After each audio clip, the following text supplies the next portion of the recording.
जय हिंद और जोहार। अगले महीने हमारे राज्य झारखंड में विधानसभा का चुनाव होने वाला है। ऐसे में सभी पॉलिटिकल पार्टियों ने चुनावी प्रचार अभियान शुरू कर दिया है। ऐसे में राज्य की जो दो सबसे बड़ी पॉलिटिकल पार्टियां हैं, दुर्भाग्य से वो झारखंड में वोटों की खरीद बिक्री करने की प्रयास कर रही है। ये पॉलिटिकल पार्टियों की सोच इतनी घटिया है, आप इसी बात से अंदाजा लगाइए। जब इन दोनों ही पॉलिटिकल पार्टियों के पास काम के बदले वोट मांगने की हैसियत नहीं है, तो नोट देकर के वोट मांगने की, नोट देकर के वोट खरीदने की तैयारी चल रही है। आज उसी का पूरा खुलासा मैं आज के इस वीडियो में बताने वाला हूं कि किस तरीके से झारखंड राज्य को गर्त की तरफ ले जाने वाली दो योजना भारतीय जनता पार्टी और झारखंड मुक्ति मोर्चा नामक दो राजनीतिक पार्टी झारखंड में लॉन्च कर रही है। हालांकि झारखंड मुक्ति मोर्चा ने इस बात की पहल की है। झारखंड मुक्ति मोर्चा ने ही मैया सम्मान योजना के नाम पे पहली ऐसी योजना लाई जो नोट के बदले वोट खरीदने की योजना हमें प्रतीत हुई, और उसी के देखा देखी भारतीय जनता पार्टी ने भी गोगो दीदी योजना नाम करके एक प्रोजेक्ट लाया और इन्होंने कहा कि भैया हमारी सरकार जब बन जाएगी तो हर महीने की 11 तारीख को हर महिला के बैंक अकाउंट में 2100 रुपए भेजे जाएंगे। जब 2100 रुपए की लड़ाई इधर चल रही थी, आप इसी बात से अंदाजा लगाओ कि दोनों ही पॉलिटिकल पार्टी कितनी मंदबुद्धि हो सकती है कि एक तरीके से वोट की बोलियां लगने लगी। जहां भारतीय जनता पार्टी 1000 के बदले 2100 देने की बात करने लगी, वही कल की घटना आप लोगों को याद है, एक दो दिन पहले की घटना आप लोगों को याद है कि 2100 के जवाब में झारखंड मुक्ति मोर्चा ने पहले तो जेएमएम सम्मान योजना करके 2500 का एक फॉर्म भरवाया आप लोगों को, और जब वो काम नहीं आया, जब उसकी आलोचना होने लगी, तब झारखंड मुक्ति मोर्चा ने क्या किया कि भैया मैया सम्मान योजना की जो राशि 1000 रुपए थी उसे बढ़ा करके 2500 रुपए कर दिया गया।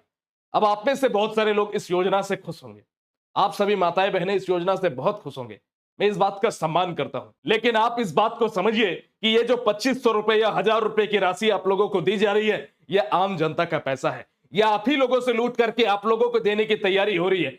कोई भी पॉलिटिकल पार्टी अगर पैसे से आप लोगों का वोट खरीदने का प्रयास करे तो आप कभी मत मानना कि वो पॉलिटिकल पार्टी आपके राज्य के लिए अच्छा करेगा, आपके बच्चे के भविष्य के लिए अच्छा करेगा, आपके भविष्य के लिए अच्छा करेगा। इन सभी पॉलिटिकल पार्टियों की एक ही मंशा होती है कि किसी तरीके से 2-3 महीना पैसा देकर के पहले तो इन लोगों का वोट हम लोग हासिल कर ले और उसके बाद अगले 5 सालों तक इन लोगों का शोषण हम लोग करें, जो बहुत ही घटिया तर्ज है। भारत की राजनीति का और झारखंड की राजनीति का यह सबसे घटिया दौर है, जब पैसे के बदौलत वोट खरीदने की तैयारी चल रही है और यह खुलेआम तरीके से चल रहा है और इसके ऊपर आवाज उठाने वाला कोई नहीं है, हर कोई खुश है। मैं आप लोगों को आज की इस वीडियो में समझाने वाला हूं। इस वीडियो को शुरू से लेकर के अंत तक आप लोग देखिए कि किस तरीके से झारखंड की अर्थव्यवस्था को गर्त में ले जाने वाली ये दो योजनाएं हैं, जिससे झारखंड पहले से तो बर्बाद है ही, इस योजना के बाद पूरी तरीके से हमारा राज्य झारखंड बर्बाद होकर के रह जाएगा। तो इसलिए हमेशा की तरह कहानी को बिल्कुल शुरू से शुरू करते हैं। आइए शुरुआत मैया सम्मान योजना से करते हैं। आज से 3 महीने पहले झारखंड में मैया सम्मान योजना झारखंड मुक्ति मोर्चा और मुख्यमंत्री हेमंत सोरेन के नेतृत्व में इसे लॉन्च किया जाता है। 3 महीने से राज्य में झारखंड मुक्ति मोर्चा की तरफ से अभी तक जितनी भी योजनाएं आई, उनमें से सबसे सुपरहिट योजना यह मैया सम्मान योजना रहा, जिसकी चारों तरफ चर्चा हो रही है। झारखंड मुक्ति मोर्चा को भी इस बात का पता चल चुका है कि भैया हमारा मैया सम्मान योजना जो है सुपरहिट है और इसी के नाम पर सारे महिलाओं का वोट जो है हम लोग खींच लेने का काम करेंगे। मैं आप लोगों को एक उदाहरण के जरिए समझाना चाहता हूं कि मैया सम्मान योजना के जरिए हमारे राज्य की अर्थव्यवस्था को कितना नुकसान पहुंच सकता है, आप लोग समझने का प्रयास करना। मैया सम्मान योजना में सबसे पहले बोला गया झारखंड मुक्ति मोर्चा की तरफ से कि 1000 रुपया प्रत्येक महीना जो है हर महिला के बैंक अकाउंट में हम लोग भेजेंगे। अभी तक 3 महीने का जो पैसा है वो झारखंड मुक्ति मोर्चा ने महिलाओं के बैंक अकाउंट में भेज दिया है। मैया सम्मान योजना के बारे में जब हम लोग बात करते हैं साथियों, तो 50 लाख के आसपास महिलाओं ने मैया सम्मान योजना का फॉर्म भरा है, इनके बैंक अकाउंट में पैसा जा रहा है। अगर इन 50 लाख महिलाओं को अगर बैंक अकाउंट में 1 रुपए भी कोई व्यक्ति भेजता है तो 50 लाख रुपए उनके अकाउंट में जाता है। अगर 10 रुपए करके हम लोग भेजते हैं तो 5 करोड़ की धनराशि जाती है। अगर 100 रुपए हम लोग भेजते हैं तो 50 करोड़ की धनराशि जाती है। और एक जीरो और लगा दे जो पहले दिया जा रहा था मैया सम्मान योजना के तहत, तो टोटल हो जाता है 500 करोड़ की राशि। जब आप 100 करोड़ की राशि के बारे में बात करते हैं तो यह होता है 1 अरब रुपया। तो 500 करोड़ यानी कि 5 अरब धनराशि जो है, 5 अरब धनराशि हर महीने 50 लाख महिलाओं के बैंक अकाउंट में जा रहे हैं। इसी को जब 3 से जब आप मल्टीप्लाई करोगे तो 15 अरब की धनराशि जो है झारखंड के आम जनताओं के द्वारा जो टैक्स के माध्यम से दिया जाता है, हम और आम सरकार के पास पैसा किसका होता है? आम नागरिकों का पैसा होता है, जो राज्य के विकास के लिए हम लोग टैक्स के रूप में देते हैं।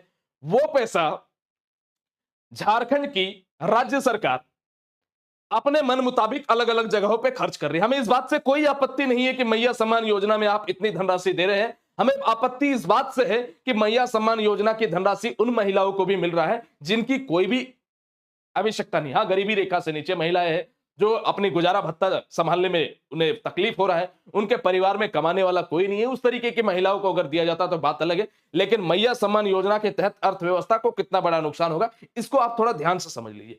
तो 15 अरब की धनराशि अभी तक महिलाओं के बैंक अकाउंट में चला गया है। अब ये जो आप एक तरीके से देख पा रहे हैं कि 5 अरब महीने का जा रहा है, 5 अरब महीने का जा रहा है, इस धनराशि को आप कितना 2.5 से मल्टीप्लाई करो, क्योंकि मैया योजना के तहत अब धनराशि को 2.5 गुना बढ़ा दिया गया।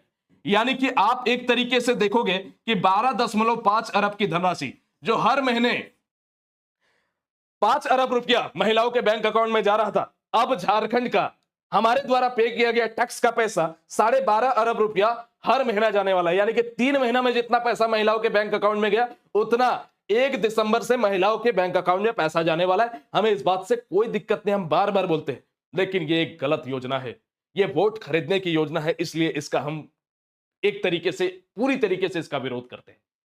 अगर राज्य की महिलाओं के उत्थान के बारे में बात होती, महिलाओं की शिक्षा के बारे में बात होती, महिलाओं की परवरिश के बारे में बात होती, महिलाओं को एंटरप्रेन्योर बनाने की बात होती, महिलाओं के स्किल के बदौलत नौकरियां देने की बात होती, तो हम सम्मान करते, इससे ज्यादा महिलाएं कमाती। लेकिन आप एक तरीके से महिलाओं के वोटों को खरीदने का यह योजना है, जिस वजह से पूरी तरीके से तिरस्कार है। 12.5 अरब रुपया 12.5 अरब रुपया हर महीने अब महिलाओं के बैंक अकाउंट में 1 दिसंबर से जाने वाले हैं।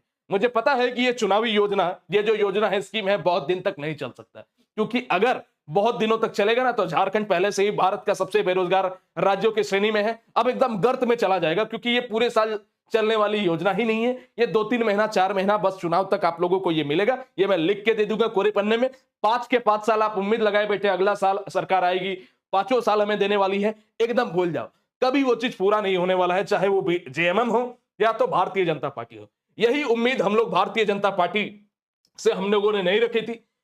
ये भारतीय जनता पार्टी वाले लोग भी इसी तरह की घटिया हरकत करते हैं और 2100 रुपए महिलाओं को देने का वादा करते हैं। अरे भाई, 2100 रुपए में आप वोट खरीदने की बात करते हैं। महिलाओं को अगर आप उत्थान के बारे में बात करते, अगर आप काम के बदले वोट मांगते, तो थोड़ा सा हम लोग बात भी करते। आज झारखंड की स्थिति कितनी दयनीय है, इस बात को कौन नहीं जानता। झारखंड की स्थिति को संपूर्ण भारत में इसकी चर्चा है। झारखंड में इतना खनिज संसाधन होने के बावजूद झारखंड भारत का सबसे गरीब राज्यों की श्रेणी में होता है। लेकिन आज झारखंड की वास्तविक जरूरतें क्या है? झारखंड के 25 साल के राजनीतिक कार्यकाल में आप देखेंगे कि राजनीतिक अस्थिरता एकमात्र वो कारण है। मैं आप सभी बंधुओं को यही बोलना चाहूंगा, आप सभी दर्शकों को यही बोलना चाहूंगा, हमारा राज्य आखिर विकसित क्यों नहीं हुआ है? राजनीतिक अस्थिरता के कारण। और यहां के राजनीतिक अस्थिरता होने का कारण क्या है? यहां के नागरिक। यहां के नागरिक कुछ ऐसे लालची लोगों को वोट देने का काम करते हैं जो भैया पूरी तरीके से राजनीतिक अस्थिरता लाने का काम हमारे राज्य में किए हैं।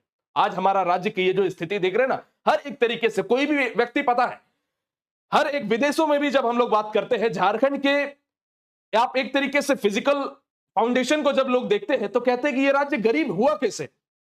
कारण सिर्फ एक है, इस राज्य के सारे खनिज संसाधनों का दुरुपयोग यहां के राजनेता आज तक करते आए हैं, जिस वजह से झारखंड एक गरीब राज्य है।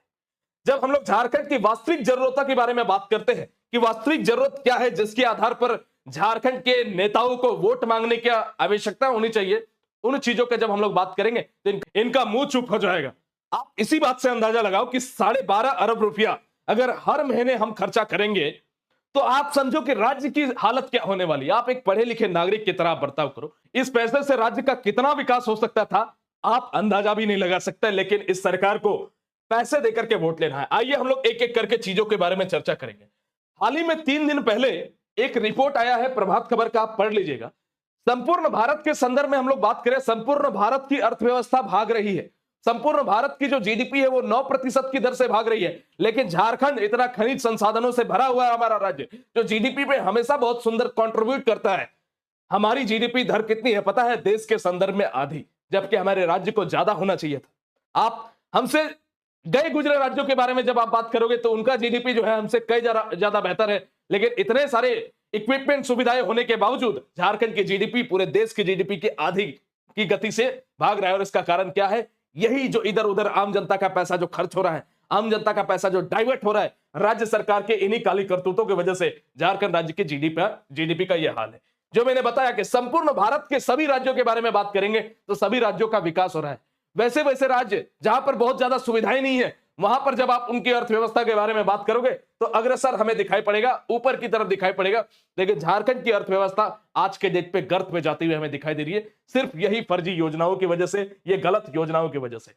मैं एक तरीके से हर एक महिला का रिस्पेक्ट करता हूं, लेकिन आप समझो, मेरी माताओं बहनों, इस बात को समझो कि ये सिर्फ और सिर्फ आपके भविष्य, आपके परिवार की जिंदगी और भविष्य को बर्बाद करने वाला ये योजना है। हमारे राज्य की बर्बादी का ये योजना है। आप भले ही साल भर थोड़ी सी आपके चेहरे में मुस्कान आ जाएगी, 25 रुपए या 1000 रुपए हर महीने लेकर के, लेकिन आपका भविष्य, आपके अधिकारों को आपसे ही छीनने का काम यह राज्य सरकार करने वाली है, चाहे जिसकी भी सरकार बने। दोनों ही पॉलिटिकल पार्टी ने वादा किया है। इसकी जगह क्या हो सकता था, आइए हम लोग इसके बारे में चर्चा करते हैं कि मैया सम्मान योजना की जगह इतना ही पैसे से राज्य सरकार किस क्षेत्र में अच्छा कर सकती थी। आइए इस मुद्दे पर हम लोग चर्चा करने वाले हैं। सबसे पहले गरीबी। झारखंड में किस तरीके की गरीबी है आज संपूर्ण भारत जानता है। झारखंड खनिज संसाधनों से लबा हुआ है, भरा हुआ है, लेकिन तब भी झारखंड भारत के सबसे गरीब राज्यों की श्रेणी में आता है। यही सम्मान की राशि में से कुछ हिस्सा अगर छाट करके उन गरीब परिवारों का जिनका घर नहीं है, उन गरीब परिवारों का जो एक दो वक्त का खाना उनको नसीब नहीं होता है, उन गरीब परिवारों को जो सड़कों पे जीवन वहन कर रहे हो, झारखंड के स्थानीय नागरिक है, इस तरह के लाखों लोग झारखंड में आज के तारीख में है। इन सबको अगर पहचान, जो गरीबी रेखा के नीचे है, इन लोगों को अगर ये सम्मान की राशि जाती तो मुझे ज्यादा खुशी होती है। और उसमें महिला, पुरुष, बच्चे, हर किसी को इंक्लूड करने की आवश्यकता थी। जो भी गरीबी रेखा है उसके परिवार के एक व्यक्ति का ये 2500 रुपए जो है पूरे महीने का खाना हो सकता था। इसके बाद बात करते हैं झारखंड में उद्योग के बारे में। वोट किस तरीके से एक पॉलिटिकल पार्टी मांग सकते थे। आज झारखंड के सब उद्योग के बारे में हम लोग बात करते हैं, चाहे बोकारो के स्टील उद्योग के बारे में बात करें, टाटा के उद्योगों के बारे में बात करें, सेल, भेल, रेल, हर जगह के बारे में जब हम लोग बात करते हैं, झारखंड के स्थानीय उद्योगों के बारे में बात करते हैं, आज की तारीख पे वहां पर सिर्फ अलग राज्यों के लोग आकर के नौकरियां कर रहे हैं। मैं किसी भी अलग राज्य के किसी भी व्यक्ति से मेरी कोई जातीय दुश्मनी नहीं है, लेकिन मेरा मानना यह है कि जिस राज्य में उद्योग होता है वहां के स्थानीय लोगों को रोजगार मिलना प्रथम प्राथमिकता होनी चाहिए। यहां पर आप देखेंगे कि विस्थापितों को कोई रोजगार नहीं मिल रहा है। आप बीएसएल में देखो आज के डेट पे किस तरीके का स्कैम हो रहा है, अलग अलग फैक्ट्रियों में किस किस तरीके का स्कैम हो रहा है। जो वहां पे परमानेंट जॉब थी उसको समाप्त कर दिया गया और लीज पर वर्कर जाकर के वहां पे काम कर रहे हैं। यानी कि जो वहां के लोकल लोग हैं जिनकी सैलरी लाख रुपया होनी चाहिए थी, प्राइवेट सेक्टर से लोगों को बुला करके 8000 7000 रुपए में वहीं के स्थानीय लोगों को घटाया जा रहा है, उन्हीं के अधिकारों से वंचित किया जा रहा है।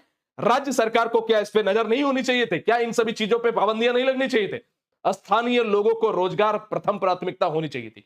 हाँ, वो बात अलग है कि फैक्ट्री का सीईओ, मैनेजर, इंजीनियर, बड़े पदाधिकारी, वो भले ही आप बाहर से पढ़े लिखे नौजवानों का आईआईटीएन को बुलाए, बड़े बड़े डिप्लोमाधारियों को बुलाए, बड़े बड़े इंजीनियरिंग की डिग्री पाने वाले छात्रों को बुलाए, लेकिन जो वर्कर का नौकरी है, जो मजदूर का नौकरी है, उसे स्थानीय लोगों को मिलना चाहिए। और इसी नाम पर वोट मांगना चाहिए कि भैया झारखंड के जितने भी उद्योग है, जहां पर प्राइवेट नौकरियां हो रही है, वहां पर 100% झारखंडी लोगों को नौकरियां हम लोग देने का काम करेंगे। यही चीज राजनीति में भी है। आप देखोगे आज की तारीख में भारतीय जनता पार्टी, हालांकि जेएमएम में तो थोड़ा बहुत ठीक है, लेकिन हर एक पॉलिटिकल पार्टी की कहानी है, लेकिन भारतीय जनता पार्टी में आप देखेंगे मैक्सिमम अदर राज्य के लोग आपको दिखाई देंगे। हमारा राज्य, हमारी राजनीति, तो हम उस पर बैठकर हमारे राज्य की राजनीति को तय करेंगे ना कि भैया कि हमारे राज्य के लिए क्या अच्छा है, क्या बुरा है। आज झारखंड की स्थिति यह है, भारत में आप कहीं भी जाओ, बिहार जाओ, वहां के सारे राजनेता आपको बिहारी मिलेंगे, राजस्थान में सारे राजस्थानी मिलेंगे, महाराष्ट्र में सारे महाराष्ट्रियन मिलेंगे। 2-4 लोगों की बात अगर हम लोग साइड कर दे तो, लेकिन झारखंड का यह है कि यहाँ पे यूपी का, बिहार का सारे राजनेता, गुजरात का, कोई राजस्थान का भरे पड़े हैं। ये झारखंड की सबसे दुखद घटना। इसके अलावा बात करते हैं झारखंड के खनिज संसाधनों के बारे में। आज संपूर्ण भारत जानता है कि भारत का 40% खनिज संसाधन हम लोगों के पास रिजर्व है। खनिज संसाधनों के रूप में भारत को हम लोग बहुत कुछ देने का काम किया, लेकिन यहाँ के स्थानीय नागरिकों को, यहाँ की मिट्टी पर जिनके यहां से खनिज निकाल करके ले जाया जाता है, उन्हें क्या मिलता है? इस खनिज संसाधनों का लाभ झारखंड के कितने लोगों को मिल पाता है? क्या नेताओं को अपने मैनिफेस्टो में, अपने वादों में ये नहीं, इस बात पे वोट नहीं मांगना चाहिए कि झारखंड के जितने भी खनिज संसाधन हैं उनकी समृद्धि पर जो भी उसमें विकास होगा उसका कुछ हिस्सा यहाँ के राज्य के नागरिकों को मिलेगा। लेकिन ये सारी बातों पर कभी भी पॉलिटिकल पार्टियां बात करने के लिए तैयार नहीं होंगी। इसी प्रकार से बात करते हैं झारखंड की स्थानीय नीति के बारे में। जब झारखंड की स्थानीय नियोजन नीति के बारे में हम लोग बात करते हैं कि किस तरीके से बंगाल में आप जाते हैं वहां पे बांग्ला भाषा को कंपलसरी कर दिया जाता है ताकि बाहर के छात्र वहां के नौकरियों को फिल कर ही नहीं सके। प्राइवेट से उन लोग आप देखते हैं कोलकाता कभी आप जाएंगे तो प्राइवेट पुलिस वहां पर होता है। आप कलकत्ता का वो जो रेप कांड देखे तो वहां पर भी देखे थे कि जो जॉब कर रहा था, जो गुनहगार था, वो प्राइवेट सेक्टर का एक व्यक्ति था। तो वहां पर नौकरियों की इस तरीके से वहां के प्राइवेट सेक्टर में भी स्थानीय लोगों को नौकरी मिलने का काम हो रहा है। लेकिन जब झारखंड में बात करें, ना ही गवर्नमेंट जॉब की तरफ ना ही प्राइवेट सेक्टर की तरफ। गवर्नमेंट जॉब जैसे ही हम लोग बात करते हैं, प्राइवेट जॉब जैसे ही हम लोग बात करते हैं, स्थानीय लोगों के लिए यहां कुछ नहीं है, मरने के लिए छोड़ दिया जाता है। स्थानीय लोग लास्ट में पलायन करते हैं, अलग अलग राज्यों में जाकर के वहां पर काम करने का काम करते हैं। राज्य में कहने को तो बहुत रोजगार के साधन उपलब्ध है, लेकिन स्थानीय लोगों को नौकरी मिलने की बात हो तो यहां की पॉलिटिकल पार्टियों की गलत नीतियों की वजह से, ठगने की नीति की वजह से राज्य के युवाओं को यहां का उनका अपना हक नहीं मिल पाता और उन्हें बाहर के राज्यों में पलायन करना पड़ता है। इसी प्रकार का एक क्रम है झारखंड की स्थानीय नियोजन नीति।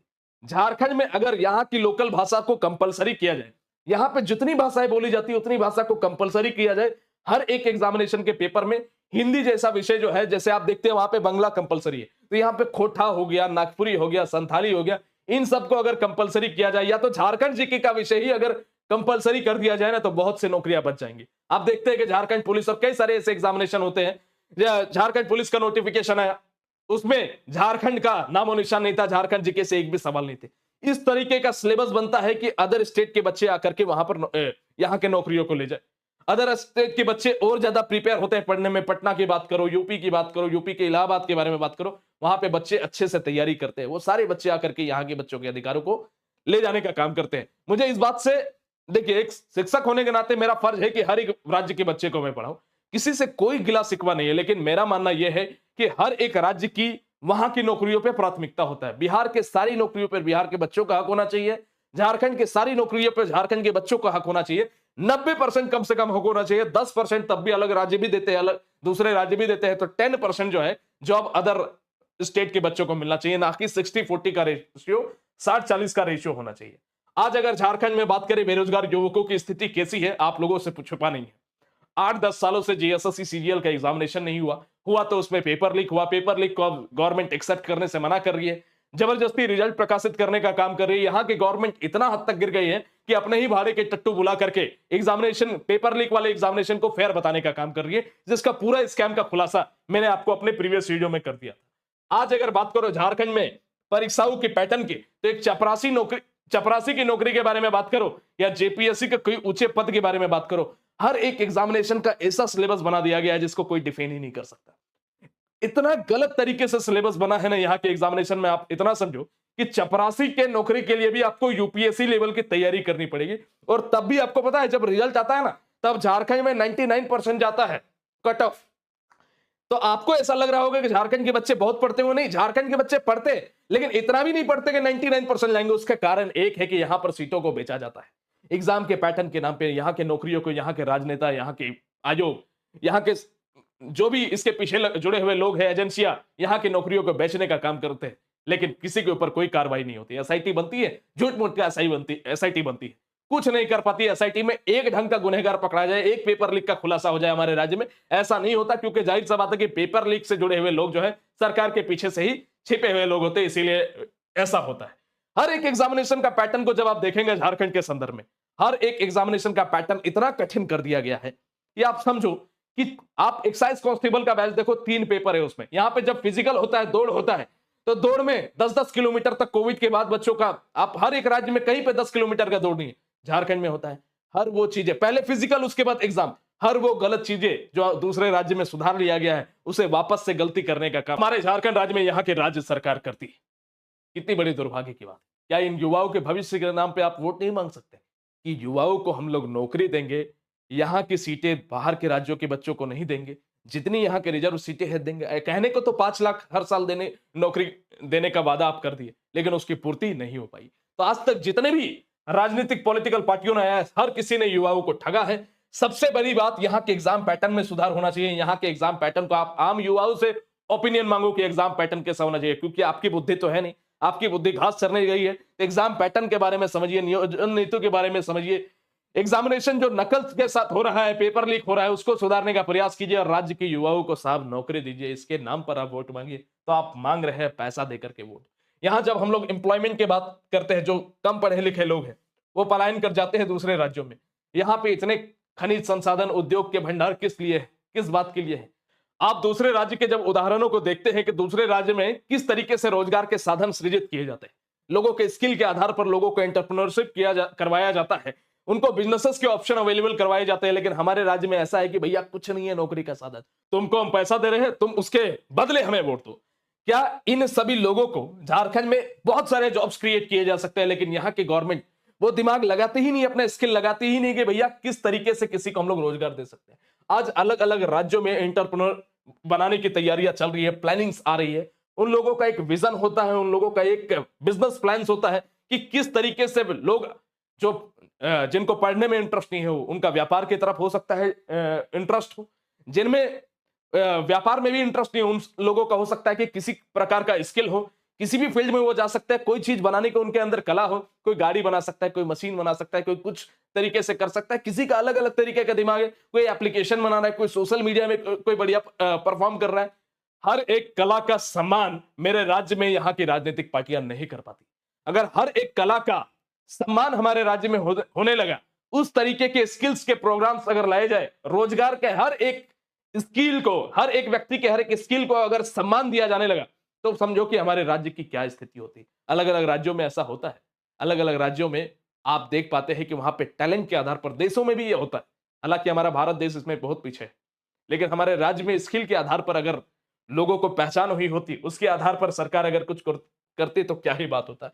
उसके आधार पर बात कीजिए कि भैया हम लोग स्किल के आधार पर लोगों को नियुक्त करने का काम करेंगे, जिसके अंदर टैलेंट होगा, जिनके अंदर बिजनेस स्किल होगा, उनको हम लोग छोटे मोटे लोन्स देने का काम करेंगे, हम लोग रोजगार के अवसर प्रदान करेंगे, रोजगार नहीं देंगे, रोजगार के अवसर देंगे। वो अवसर को वो खुद अपने लिए जो है बेनिफिट के रूप में बनाने का काम करेंगे। ऐसा कुछ क्रिएट कीजिए, ऐसी चीजों को विकसित आप कीजिए जिससे लोग मेहनत करके खुद के बदौलत मुकाम हासिल कर सके। आप तो सीधा 2500 रुपए का नोट पकड़ा रहे हो और सीधा बोल रहे हो कि वोट दे दो, और वो भी आप 3-4 महीना के लिए करने वाला हो। ये बहुत अच्छे से हर किसी को पता है, लेकिन तब भी हम लोग गलती करेंगे।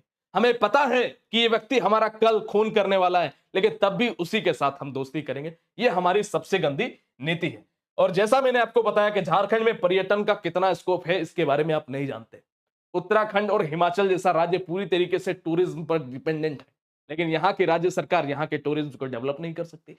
पारसनाथ जैसा हिल स्टेशन हमारे पास है। आप एक तरीके से देखो, दुनिया में जैन धर्म का सबसे बड़ा तीर्थ स्थल, उसको कितना हद तक डेवलप किया जा सकता था, लेकिन यहाँ की गवर्नमेंट ध्यान नहीं देगी। बस छोटे मोटे, आज देखोगे पारसनाथ में जाकर के देखो ना कितना विकसित हुआ है।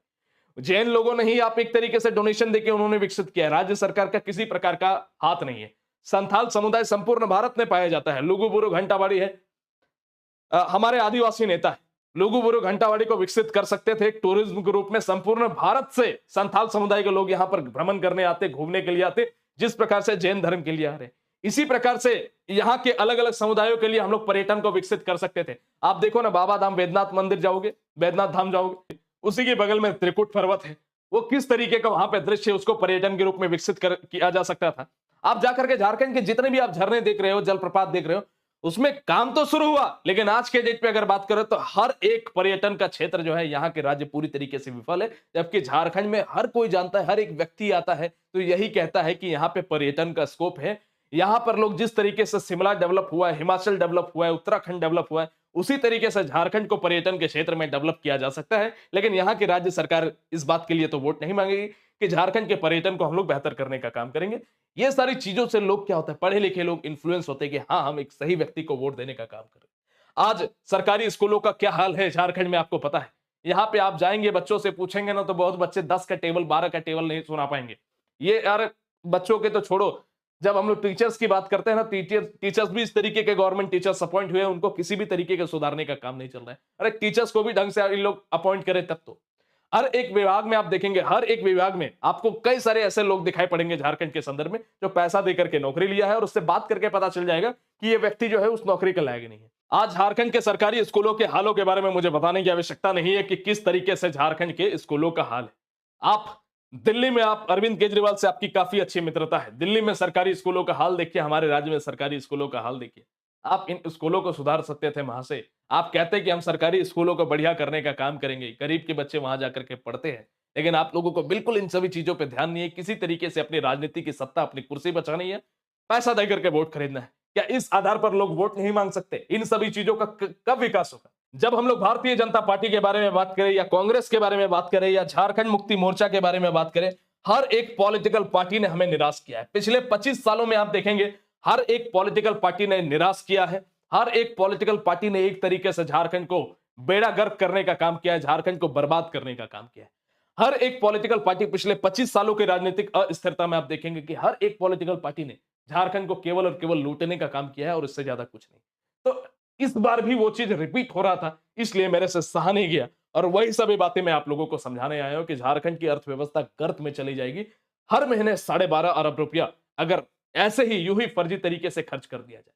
यह बात सही है कि उसमें से बहुत सारी महिलाओं को लाभ भी मिलेगा, लेकिन बहुत से ऐसे भी महिलाओं को वो पैसा जा रहा है जिसकी वास्तविकता में जरूरत नहीं है।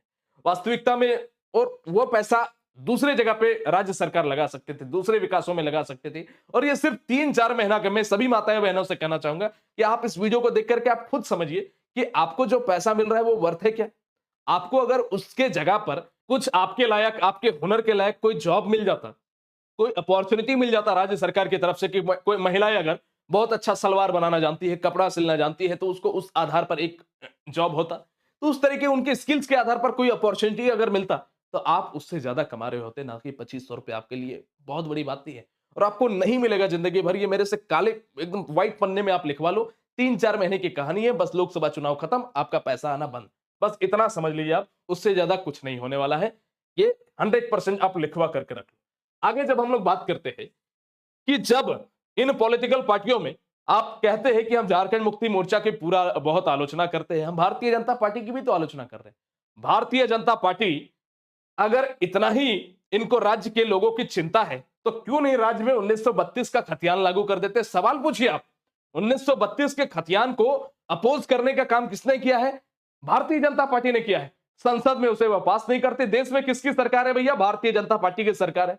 तो राज्य में और देश में दोनों जगह जब सरकार रहेगी, तब ना हम लोग चढ़ के आप कहिए, अपने मैनिफेस्टो में जारी कीजिए ये वाला बात कि भैया 1932 के खतियान को हम लोग झारखंड में लागू कर देंगे, झारखंड को विशेष राज्य का दर्जा हम लोग दिलवाएंगे। ये सारे वादे कर सकते हैं या भारतीय जनता पार्टी? कभी नहीं कर पाएगी। मैं लिख करके दे दूंगा, कभी नहीं कर पाएगी। ओबीसी का आरक्षण आपको पता है संपूर्ण भारत के मुकाबले झारखंड में कम मिलता है। ओबीसी का आरक्षण, इसे कम करने का काम भारतीय जनता पार्टी ने ही किया था। जैसे जेएमएम ने वादा किया था कि हम बढ़ा देंगे, लेकिन आज तक नहीं बढ़ा। ओबीसी का रिजर्वेशन क्या 27% करेगी भाजपा? इसका मैनिफेस्टो निकालिए, आप अपने मैनिफेस्टो में लिखिए कि 27% ओबीसी को रिजर्वेशन देंगे। सबसे ज्यादा ठगने का काम यहां पे आदिवासी और ओबीसी समुदाय को किया गया है। आदिवासी को ठगने का काम जेएमएम ने किया है, और ओबीसी को ठगने का काम भारतीय जनता पार्टी ने किया है। और इत्तेफाक की बात यह है कि हम लोग सबसे ज्यादा वोट उसी को देते हैं, आदिवासी समुदाय जेएमएम को, और हिंदू जो समुदाय है, ओबीसी जो समुदाय है, वो भारतीय जनता पार्टी को। यह तो वही कहावत हो गई कि आपको कोई जान से मार के चला गया, आपके परिवार को पूरा बर्बाद करके चला गया, आपके भविष्य के साथ कोई खेल करके चला गया, और आप उसे फूल माला पहनाने का काम कर रहे हैं, अपना घर में बुला करके मस्त अपने खाने से खातिरदारी के साथ खुद ही उसको खाना खिला रहे हो, और उसका गुलामी कर रहे हो, आप तलबे उसके चाटने का काम कर रहे हो। कुछ यही तरह की परिस्थिति झारखंड में देखने को मिल रही है। हर एक पॉलिटिकल पार्टी ने यहां पे शोषण किया है। आदिवासियों का शोषण झारखंड मुक्ति मोर्चा ने किया, ओबीसी का शोषण भारतीय जनता पार्टी ने किया, लेकिन तब भी हम लोग वोट उसी को देने का काम करेंगे। अब आप बोलेंगे कि हमारे पास विकल्प क्या है? विकल्प यह है कि इन पॉलिटिकल पार्टियों की सोच को सुधारने की आवश्यकता है। विकल्प यह है कि हमारी आवाज से इन पॉलिटिकल पार्टियों की सोच सुधरे, ये लोग ढंग से बातें कर पाए, ये लोग ढंग से काम कर पाए, राज्य के विकास के लिए काम कर पाए, राज्य के लोगों के विकास के लिए काम कर पाए, ना कि पैसे देकर के वोट करने का काम करें। आज वर्तमान परिदृश्य में अगर हम लोग बात करें, आप पूछेंगे कि हम वोट दे कि नहीं दे, है ना, वोट दे कि नहीं दे, किसको वोट दे, इन सभी मुद्दों पर हम लोग बात करेंगे। लेकिन उसके पहले हम इस मुद्दे पर भी थोड़ा सा चर्चा कर लेते हैं। हाल ही के दिनों में एक पॉलिटिकल पार्टी आई है, जेबीकेएस। आप लोग ये भी कहेंगे, आप लोगों में से बहुत सारे लोगों का ये ओपिनियन होगा, अभी इसका नाम जीएलकेएम हो गया, झारखंड लोकतांत्रिक क्रांतिकारी मोर्चा, कि आप इस पॉलिटिकल पार्टी, हमारे पास तीसरा विकल्प है, तीसरा पॉलिटिकल पार्टी को हम लोग वोट देते नहीं, क्योंकि इस पॉलिटिकल पार्टी से भी अब बेईमानी की बू आ रही है। आप देखेंगे कि इस पॉलिटिकल पार्टी में यह बात सच है कि यहाँ के इस पॉलिटिकल पार्टी की बहुत सारी चीजों पे, अब उस बात पे कितनी सच्चाई है हमें नहीं मालूम, लेकिन बहुत सी चीजें गलत है।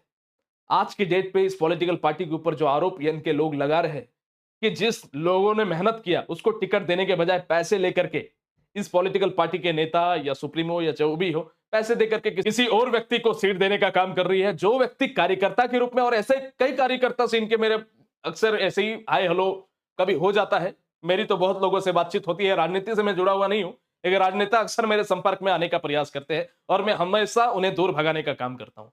तो कई इन लोगों से बातचीत हुआ, हर व्यक्ति का यही कहना है कि भैया जो मेहनत करने वाले पीछे से लोग हैं ग्राउंड लेवल पे, उनको छोड़ करके जो पूंजीपति वाले लोग होते हैं, जिनका किसी भी तरीके का आधार नहीं होता, किसी भी तरीके का काम नहीं होता, उन्हें टिकट देने का काम हो रहा है। और ये बहुत गलत तरीके से एक चीजों को देख सकते हैं आप। इन सभी चीजों में हमने जब जांच पड़ताल किया तो उसमें भी सत्यता पाई कि भैया ये बात तो सच है, ये बात सच है। आप जिस तरीके की भाषा शैली का उपयोग करते हैं, आप बहुत अच्छा बोलते हैं। झारखंड इस पॉलिटिकल पार्टी के जो सुप्रीमो है जयराम महतो, बोलते अच्छा है, लेकिन उनके कार्यशैली में वो चीज शुरुआत के दिनों में ही नहीं दिख रहा है।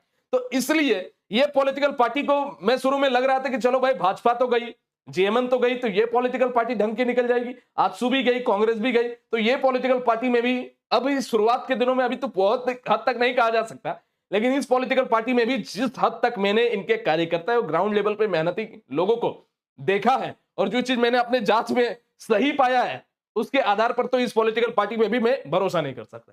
तो कुल मिलाकर के बात ये हो गया भैया कि गुरुजी आप तो हर तरीके से झारखंड की हर एक पॉलिटिकल पार्टी को आप इग्नोर कर दिए, हर एक पॉलिटिकल को आप एक तरीके से अपना समर्थन देने से मना कर दिए, तो हम लोग वोट दे तो दे किसी को। आइए इस सवाल को भी मैं दूर कर देता हूं। वर्तमान परिदृश्य में जो चीजें घटित हो रही है इन सभी पॉलिटिकल पार्टियों के द्वारा, चाहे वो भारतीय जनता पार्टी हो, जेएमएम हो, कांग्रेस हो, आजसू हो या जेएलकेएम, हर एक पॉलिटिकल पार्टी की वर्तमान नीतियों को देख करके हम जो पर्सनली वोट देंगे वो है नोटा। अब नोटा जैसे ही मैंने इसको लिखा तब बहुत सारे लोग एक कमेंट किए थे, एक पॉपुलर कमेंट था, उसमें बोला गया कि सर नोटा अगर आप वोट देते हैं तो आप एक तरीके से इससे लाभ कैसे होगा राज्य को? नहीं, लाभ नहीं होगा, लेकिन आप क्या करेंगे? नोटा का मतलब क्या होता है पहले मैं आप लोगों को समझा दूं। नोटा का मतलब होता है कि भारतीय संविधान की हम सम्मान करते हैं और राज्य का एक नागरिक होने के नाते वोट देने का जो मेरा कर्तव्य है उस कर्तव्य को हम निभा रहे हैं। लेकिन नोटा हम इसलिए दे रहे हैं क्योंकि इनमें से किसी भी पॉलिटिकल पार्टी का लक्षण हमको पसंद नहीं है और इस वजह से हम नोटा पे वोट दबा रहे हैं। नोटा पे तब तक हम वोट दबाएंगे जब तक इन पॉलिटिकल पार्टियों के लक्षणों में सुधारना, बात करने की शैली में सुधारना हो, जो ये मुंह से बोले वही वो काम भी करे, दोनों जब एक जैसा होगा, जो वो बोलेंगे वो कर रहे होंगे। और हालांकि ये चीज बहुत असंभव सा घटित होता है, लेकिन झारखंड के परिदृश्य में सबसे ज्यादा जरूरी है। आज की तारीख पे सबसे ज्यादा जरूरी है। हर एक पॉलिटिकल पार्टी यहां पे लूटने का ही काम कर रही है और गलत तरीके से शुरुआती दिनों में ही बेईमानी करना प्रारंभ कर रही है, तो ये सारी चीजें बहुत गलत है। तो एक तरीके से मेरा जो वोट जाएगा वो अभी भी मैं बताता हूं कि नोटा को है, लेकिन आप सबको मैं ये इस बात के लिए अपील नहीं कर रहा हूं, लेकिन इस बात के लिए अपील जरूर करूंगा कि आप में से हर एक व्यक्ति आपके पास जब कोई नेता चुनावी घोषणा लेकर के आए तो उस चुनावी घोषणा को उसके सामने फाड़ना और बोलना कि मेरी जरूरतें जो है, ये सारी चीजें जो मैंने दिखाई, ये सारी चीजें हैं, इस मुद्दे पर अगर काम करोगे तो बताओ तब वोट देंगे, नहीं तो मेरा भी वोट नोटा की तरफ जाएगा, मेरा भी वोट नोटा की तरफ जाएगा। ये बहुत गलत हो रहा है साथियों, ये बहुत गलत हो रहा है। राज्य की अर्थव्यवस्था की कमर तोड़ने का काम झारखंड मुक्ति मोर्चा और भारतीय जनता पार्टी की ये जो दोनों योजनाएं हैं, वो दोनों योजनाएं हैं। पैसे के आधार पर इस तरीके से वोट मत खरीदिए, नहीं तो देश तो गर्त में चला जाएगा। हर एक राज्य इसी तरह की बातें जारी करेगा। और मैं तो कहता हूं इलेक्शन कमीशन ऑफ इंडिया इस तरह के चुनावी जो वादे हैं, घोषणा पत्र में ये सारी जो बातें हैं, इसको हटाने का काम करे कि पैसे के आधार पर आप किसी का वोट नहीं ले सकते। ये बहुत गलत है, ये एक तरीके का डिस्क्रिमिनेशन है। और इन दोनों ही योजना के लिए पीआईएल तो मैं सामने से दर्ज करूंगा कि भैया बहुत घटिया चीजें हैं ये। पैसे के आधार पर आप किसी का वोट नहीं खरीद सकते। इलेक्शन से पहले इस तरीके की योजनाएं जो है नहीं आनी चाहिए, ठीक है। तो कुल मिलाकर के अगर बात करें कि झारखंड के इन सभी पॉलिटिकल पार्टियों के बारे में बात करें और खास करके भारतीय जनता पार्टी और झारखंड मुक्ति मोर्चा, इन दोनों की चेतावनी होगी कि भैया इस तरह की योजनाओं को आप एक तरीके से बंद कीजिए। जो वास्तविक जरूरतें हैं महिलाओं को, उनको देने का काम कीजिए। जो राज्य की वास्तविक जरूरतें हैं उसको पूरा करने का काम कीजिए और सटीक तरीके से रणनीति कीजिए। पिछले 25 सालों से हमारा राज्य ऐसे ही बर्बाद है आप लोगों की ऐसी ही बेवकूफी भरे योजनाओं की वजह से। तो अब कम से कम हमारे राज्य के उत्थान के बारे में सोचिए साहब। कितना बर्बाद कीजिएगा राज्य को? दिल से दुख नहीं होता क्या? दिल से दुख तभी नहीं होता जब आप सिर्फ अपने बारे में सोच रहे हो, इस राज्य के विकास के बारे में। तो आशा करते हैं साथियों, ये सेशन आपको पसंद आया होगा। इस वीडियो को पूरे झारखंड में फैलाने की जिम्मेदारी आप लोगों की है। आप बताइए राज्य के हर एक व्यक्ति को कि राज्य की वास्तविक जरूरतें क्या है और किस तरीके से झारखंड मुक्ति मोर्चा और भारतीय जनता पार्टी एक गलत नीति के तहत झारखंड को बर्बाद करने के लिए, झारखंड की अर्थव्यवस्था खत्म करने के लिए जो 2 बेकार योजनाएं लाई है, उसको बंद करके राज्य के उत्थान के लिए कोई योजना लाए, राज्य के विकास के लिए जो जो बातें हमने बताई उसके विकास के लिए योजनाएं लाए, उसके विकास के आधार पर मैनिफेस्टो लॉन्च करें। ये अपील हम लोग करते हैं। मिलते हैं आप लोगों से अगले सेशन में। तब तक के लिए सभी को जय हिंद, सभी को जोहार।